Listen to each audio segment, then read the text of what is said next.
అందరికీ నమస్కారం. నేను మీ కిరాక్ కార్పేని. 2019 నుంచి 2024 మధ్యన అధికార మదంతో, అధికార గర్వంతో, అధికార అహంకారంతో చాలా మంది ఎగిసిపడ్డారు, ఎగిరిగిరిపడ్డారు. అందులో ముఖ్యంగా చాలా మంది ఉన్నారు. అంబటి రాంబాబు కావచ్చు, వల్లభనేని వంశీ కావచ్చు, కొడాలి నాని కావచ్చు, పేరు నాని కావచ్చు, రోజారెడ్డి కావచ్చు, సిరెడ్డి కావచ్చు, పజ్జి ప్రభాకర్ కావచ్చు, పోసాని కృష్ణమురళి కావచ్చు. వీళ్ళందరితో పాటు ఇంకొక వ్యక్తి ఉన్నాడు, బోరుగడ్డ అనిల్. నోరు తెరిస్తే నారా చంద్రబాబు నాయుడు గారిని, లోకేష్ గారిని, పవన్ కళ్యాణ్ గారిని, మిగతా సంబంధించినటువంటి నాయకుల్ని, ఇంట్లో ఆడవాళ్ళని ఎంత దారుణంగా మాట్లాడినాడో నేను ప్రత్యేకంగా చెప్పనక్కర్లేదు. కర్మ సిద్ధాంతం అంటూ ఉంటారు. ఎక్కడైతే మనం తప్పు చేస్తామో అక్కడే కర్మ అనుభవించి అక్కడే శిక్ష కూడా పడుతుంది అంటారు. దానికి ప్రత్యక్ష ఉదాహరణ చాలా చూసాం. అందులో ప్రత్యేకంగా బోరుగడ్డ అనిల్. మరి బోరుగడ్డ అనిల్ అనేటువంటి వ్యక్తి తాడేపల్లి ప్యాలెస్ దగ్గరకు వచ్చి ఆయన బాధ ఆయన చెప్పుకుంటున్నాడు. ఒకసారి విందాం. అన్నను కలిసేదాకా ఈడే ఉంటాను నేను. ఎందుకంటే నాకు జరిగిన అన్యాయం అన్నకి చెప్పాలి. పార్టీలో ఇక్కడ ఇప్పుడు నీకు జరిగిన అన్యాయం అన్నకు చెప్పాలంటే అన్నకు జరిగిన అన్యాయం ఎవరు చెప్పాలా? అన్న దృష్టిలో అది అన్యాయం, ప్రజల దృష్టిలో అది న్యాయం. సొంత చెల్లిని, కన్న తల్లిని బయట దోసేసినాడు. సొంత బాబాయిని పైకి లేపేసి సునీతమ్మ గారిని అనాథం చేశాడు. ఆంధ్ర రాష్ట్రాన్ని 14 లక్షల కోట్ల అప్పుల్లో ముంచేశాడు.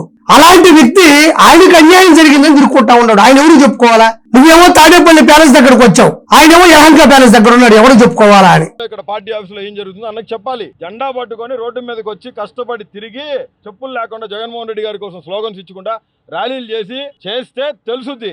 ఇగో ఈ మన బోరుగడ్డ అనిల్ అనే వ్యక్తి 2019 నుంచి 2024 మధ్యన అంత దారుణంగా దుర్భాషలాడుతూ ఉంటే, డైరెక్ట్ గా బూతుల మహిళల మీద ప్రయోగిస్తూ ఉంటే, ఆ రోజు జగన్మోహన్ రెడ్డి కనీసం బోరుగడ్డ అనిల్ మాకు మా పార్టీకి సంబంధం లేదు, లేదంటే బోరుగడ్డ అనిల్ ఆద్య ప్రయత్నం కూడా చేయలేదు. మరి ఎక్కడో ఉండే కాదంబరి జత్వాలను ముంబై నుంచి తీసుకొని వచ్చినటువంటి జగన్మోహన్ రెడ్డికి ఇల్లీగల్ గా ముగ్గురు IPS పంపించి కాదంబరి జత్వాలను ఇక్కడ తీసుకొచ్చి హింసించినటువంటి జగన్మోహన్ రెడ్డికి దరిదాపుల్లో ఉండే బోరుగడ్డ అనిల్ ని ఆపే దమ్ము ధైర్యం లేదా? అది పెద్ద కష్టం కూడా కాదు. ఆ రోజు బోరుగడ్డ అనిల్ అనేవాడు చాలా అవసరం. ఆ బూతులు అలా అవమానపరచడం పార్టీకి ఏదన్నా ప్లస్ అవుతుందని జగన్మోహన్ రెడ్డి అనుకున్నాడు. సజ్జల రామకృష్ణారెడ్డి కూడా అనుకున్నాడు. కానీ బెడిసి కొట్టింది. ఈ రోజు ఎందుకు అనుకున్నాడు ఏమో, అతను జైలు కింద పట్టించుకోలేదు, ఇప్పుడు ఇంటి మీద కూర్చున్నా కూడా పట్టించుకోవట్లేదు. మరి ఆయన జెండాలు పట్టుకొని కష్టపడ్డాడంట. జెండాలు పట్టుకొని ఏ రోజు బోరుగడ్డ అనిల్ కష్టపడలేదు, బూతుల్లో పట్టుకొని కష్టపడ్డాడు. బూతుల్లో భవిష్యత్తు అనుకున్నాడు తప్ప ఏ రోజు అతను అంటే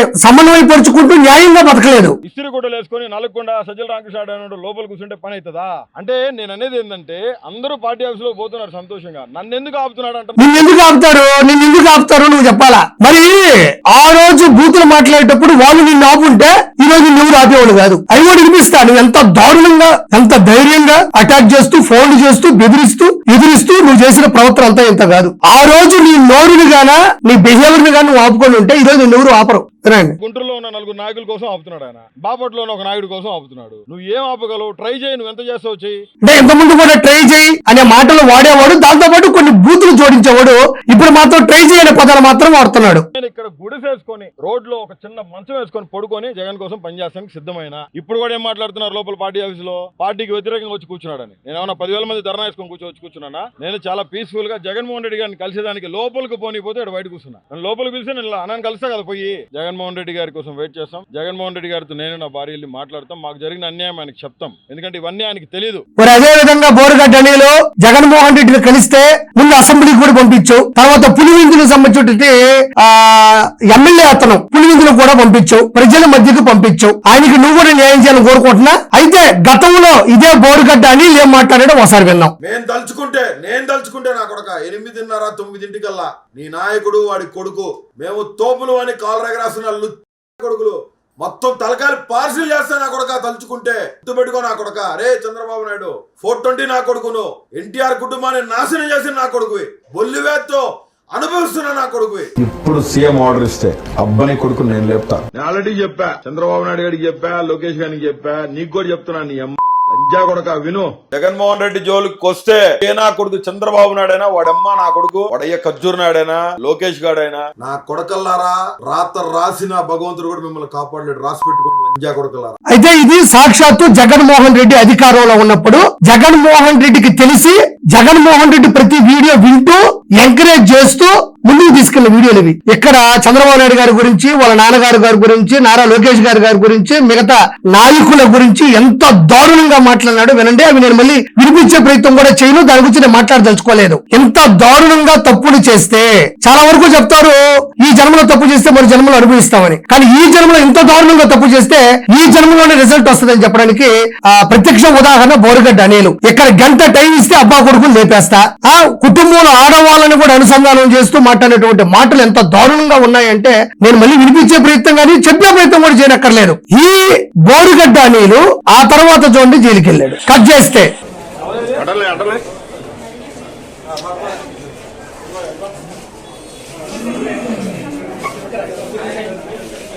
జగన్మోహన్ రెడ్డి ఎవరినైనా నమ్మాలి అంటే అక్కడుండేటువంటి క్వాలిఫికేషన్ ఏంటంటే కార్యకర్తగా కష్టపడడం, పథకాలని జనాలకు చెప్పడం, ఓటర్లకి చైతన్యపరచడం కాదు.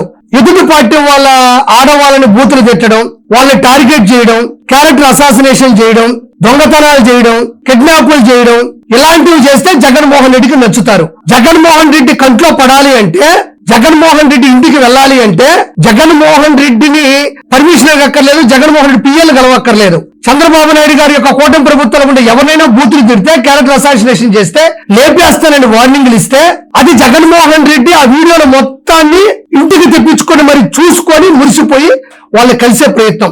అది తెలిసిన బోరుగడ్డ అనిల్, అది తెలిసిన పంచప్రభాకర్, అది తెలిసిన శ్రీరెడ్డి, వీళ్ళందరూ కూడా కేవలం ఇవన్నీ చేసింది మనం ఇలా చేస్తే జగన్ ఇష్టపడతారు, మనం పిలిపిస్తాడనే.